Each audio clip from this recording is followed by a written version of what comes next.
Welcome back to the 2021 NCAA Men's Bracketology predictions from King Films. Here we are going to start with the bubble again and look at who is in the field, who is out of the field right now, and which teams are the replacements so far.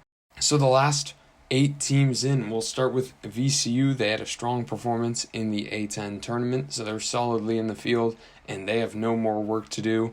Louisville has some work to do in the ACC tournament just to solidify their case, and so does Syracuse. Boise State still has the whole Mountain West tournament ahead of them. They need to not suffer a bad loss so they could lose to Utah State and Colorado State or SDSU and probably be fine, but they need to pick up that first and second round victories to the lowly opponents that they will be playing. St. Louis is done, and I have them in the field, but they are in a very tenuous position right now as they do not have any more games left, and they are just hoping that other teams will not climb over them. They could use an early Syracuse or Louisville loss or Boise State in their conference tournaments to help solidify their case as well. Michigan State is a team that could use a nice performance in the Big Ten bracket. They play Maryland, and then we'll have to play Michigan. So 2 wins there would certainly have them in the tournament. 1 would probably be enough as well. Xavier also needs a huge Big East tournament just to get them off this bubble situation here.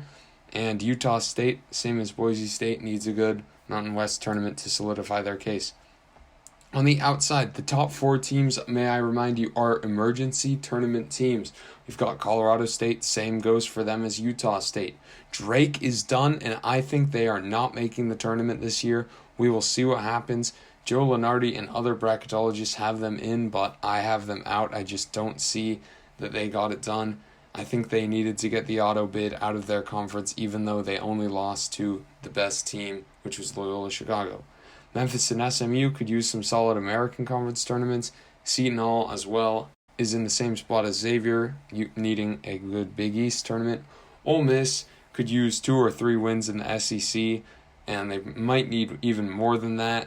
St. John's has a doable path in the Big East as well. And then Penn State, I just kind of threw another team on here because if we talk about any other teams that are kind of in this situation, they're already done. So Penn State, they're 3 games below 500, need at least 3 in the Big Ten. Obviously, in my predictions video for the tournament, for the Big Ten tournament, I had them getting those 3 wins to get them to 500. A Texas team that was 16-16 2 years ago almost got into the tournament, so I think Penn State could very well make it if they can get 3 wins or more in the Big Ten tournament. Moving on to the actual field, let's start with the top left quadrant. I've got Gonzaga beating the 16 seed, Loyola Chicago beating a Virginia Tech team that's on COVID layoff. I've got a Winthrop team that's hot right now beating an also hot Colorado team because Colorado has not been great against the worst competition so far. Virginia losing to North Texas. I think I had this upset last week as well, and I'm sticking with it until Virginia proves me wrong in the ACC tournament. I've got a hot Oregon team over VCU in the first round on the bottom half. And then UNC Greensboro over Kansas. I think that Kansas has been up and down lately, playing a 17 seed if there was allowed to be one in UTEP, close, and almost losing at home. I think that they're in troubled waters right now. Give me UNC Greensboro to win that game. Then give me Oklahoma to beat Georgia Tech and Arkansas to beat Grand Canyon. In the second rounds, let's start with the bottom this time. We've got Arkansas, and then I'm going to take Oregon over UNC Greensboro. I'll take Arkansas to beat Oregon and send them to the Elite 8. They will eventually match Gonzaga, who will go through a pretty easy path here of non-Power 5 teams. And I've got Gonzaga beating Arkansas.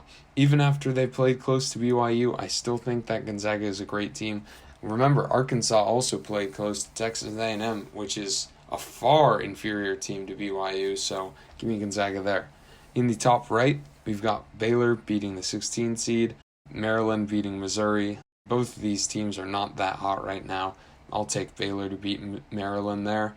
And then they'll play Tennessee in this matchup, who went through Toledo, and then USC, and USC went through Colgate. I think Tennessee's starting to get a bit hot. We'll see what happens in the SEC tournament, but I have them getting to the Sweet 16 where they will eventually meet their end to Baylor. On the bottom half, we've got Ohio State over Drexel. They are new to the tournament as they won their conference tournament. Congratulations, Dragons. Then I've got UCLA beating an up and down right now Clemson team. And then UCLA pulling off the shocker against Ohio State. These two teams played already. Ohio State won by 7, but it was a much closer game than that. Give me UCLA to win. Ohio State's been up and down recently, but we'll see what happens in the Pac-12 and Big Ten tournaments respectively. Give me Abilene Christian to beat Houston, as Memphis is about an 11 or 12 seed, and Houston almost just lost to them. So give me Abilene Christian to pull off the upset here, and then Boise State to beat Florida State, as Florida State has fallen off down the stretch, losing to Notre Dame in their most recent game. Again, we will see what happens in the ACC tournament and who will come out hot. Boise State then I have losing to UCLA, so a 10 seed in the Elite Eight. Give me Baylor to win that one easy and send them to the Final Four. On the bottom left, I've got Illinois in the second round against St. Bonaventure, who will beat an up-and-down LSU team as of late. I've got Illinois beating St. Bonaventure thereafter. Even though St. Bonaventure is a very hot team from the A10, I just think Illinois is very much hotter from the Big Ten, and of course, Illinois is one of the best teams in the nation. Then I've got Michigan State beating Villanova. Remember, they were a 3 seed last week. I've dropped them to a 5 seed, and I think they could suffer an early loss in the Big East tournament. But we'll have to see about that. Give me Michigan State to beat them here, and then Texas Tech to take care of a newly clinched Liberty in the bracketology. In the second round there, I've got Texas Tech beating Michigan State, and then Illinois taking care of them to send them to the Elite Eight. Next up, Creighton, Louisville. I've got Creighton. Louisville's been very up and down as of late as well. They've suffered a couple injuries. And then I've got Texas over Weber State. Weber State has not clinched their spot in this tournament yet, so we'll see what happens in the Big Sky tournament. BYU, coming off the great performance against Gonzaga, I'm going to have them beating a down Rutgers team right now, and then I'm going to have Alabama beating Oral Roberts. Congratulations to them for winning their tournament tonight. BYU, I have eventually falling to a hot Bama team, and then Alabama beating Creighton, who beat Texas in the round before, to set up an Illinois-Alabama match in which I have Illinois winning. Until I see that Illinois is going to be stopped, I'm going to continue picking them because they are the hottest team in the nation right now. On the right, we've got Michigan against Hartford. They play in the America's East final on Saturday. Florida, UConn, I've got Florida winning, but we'll see what happens. A lot of you guys are high on UConn in the Big East. We'll see what happens. And then I've got Michigan taking care of Florida. Oklahoma State, I've got beating Utah State or Xavier. And then Purdue beating a good UC Santa Barbara team that has yet to play their conference tournament. We've got Wisconsin beating Syracuse. And then West Virginia beating Morehead State, who just won their conference tournament as well. And then West Virginia taking care of Wisconsin on the bottom. In addition, I've got San Diego State beating North Carolina. We'll see what happens to both those teams in their conference tournaments. And then Iowa beating Siena, of course. Iowa will then take care of San Diego State. And then West Virginia, I've got pulling off the slight upset, I may add, over Iowa, where at the top, Michigan will get the close win over Oklahoma State. But I have them losing to West Virginia in the next round, if they hadn't already, just because Michigan's been struggling as of late. Some might call their loss to Michigan State a mirage, as it was a rivalry game at Michigan State. They just beaten them.